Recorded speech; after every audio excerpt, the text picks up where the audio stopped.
under dry run po yan. Okay, klaruin po natin ha. Dry run, meaning there's no approved city ordinance yet. Tama po ba? Still, wala. Tama po. Chairman, kami naman po, we just act on what is indicated on the Malacanang complaint, which is the 8888 presidential complaint. Parking existing yun. Nasaan po yung ordinansa nyo? Sir, dapat alam nyo, mag-cooperate kayo, dapat alam nyo, meron kayong ordinansa dyan.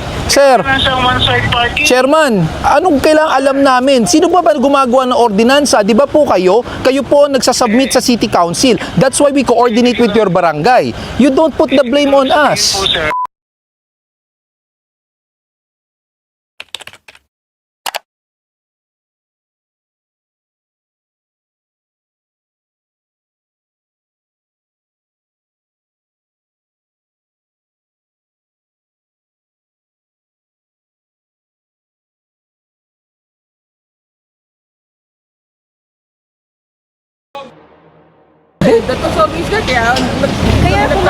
Sinong media po?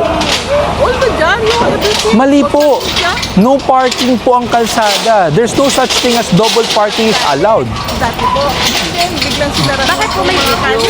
Documentation po ng MMDA. Pero wala pong consent. This is a public place, so you don't need a consent when in public place. Unless papasok po tayo sa loob ng property nyo. Pag may consent, I think. Hindi po. Pag public place po, Pero anyway po. bawal, kasi pwede po yun. Sa longest time, di ba po? Dito po nagpa-parking.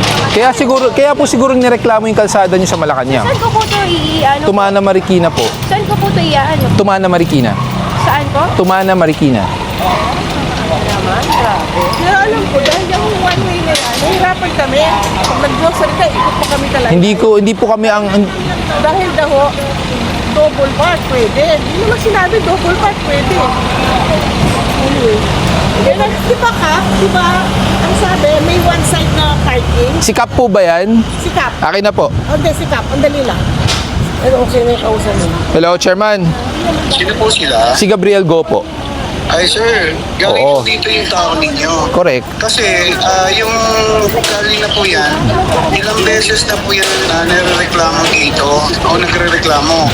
Isang tao lang ang nagre-reklamo dyan and at the same time, paulit-ulit po yung ginawa. Yung tali na yan, Lascano po at saka Gandia, both sides parking under dry run po yan. Okay, klaruin po natin ha. Dry run, meaning there's no approved city ordinance yet. Tama po ba? Still, wala. Tama po.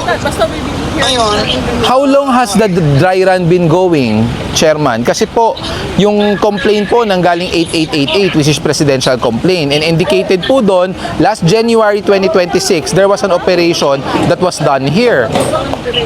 yes, tama po yun. Ganito po, sir. Kasi I believe po, Chairman, no? I believe yung... Ang complainant po dyan, punta na yan dito, pumunta na yan kay Tulo po eh. Eh ngayon, Chairman, ganito po.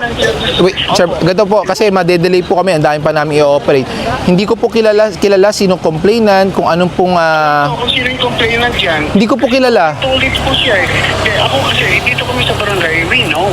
Pero Chairman, with all due respect po Kapitan, kung may complaint po yung residente nyo dito at tama naman po yung complaint nila, so I don't think naman na sinisingle out yung kalsada nyo kasi kung sinasabi nyo po, wala pa pong approved city ordinance. Ang tinitira po ng MMDA, baliksaan lang eh. Alam niyo po ba yung kalye na yan? Tatlong barangay po yan, dry run. Sir, Tsaka laging handa.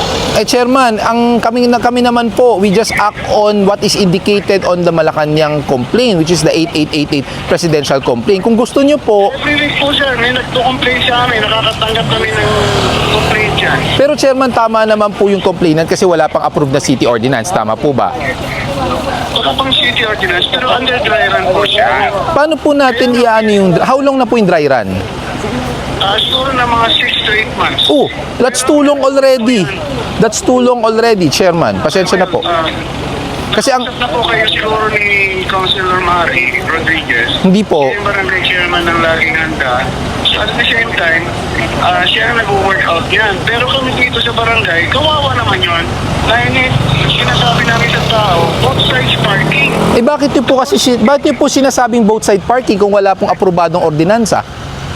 Kaya nga, dry run po sir eh. Pag sinabi dry run, in-experimental yun sir, di ba? How long is the dry run? A dry run there should be an indicated Pero time existing frame. siya, one side parking existing yun. Nasaan po yung ordinansa nyo?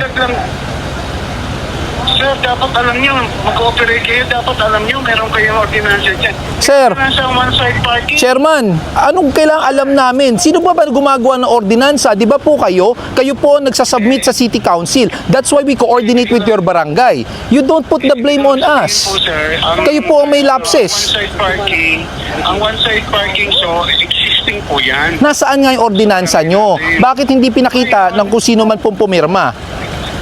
Kasi ang one side parking existing po yan. Kaya nga po, ang tanong ko, Natin, Chairman, kasi pa-coordinate na maayos din sa barangay. Ay. Hindi namin alam na darating pala kayo.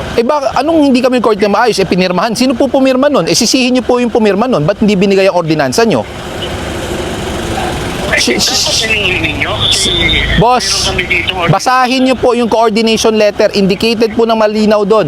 Naka-indicate, any existing ordinances should be presented at the time of coordination. So, lapses nyo po yun kung hindi po binasa ng kung sino man po pumirma.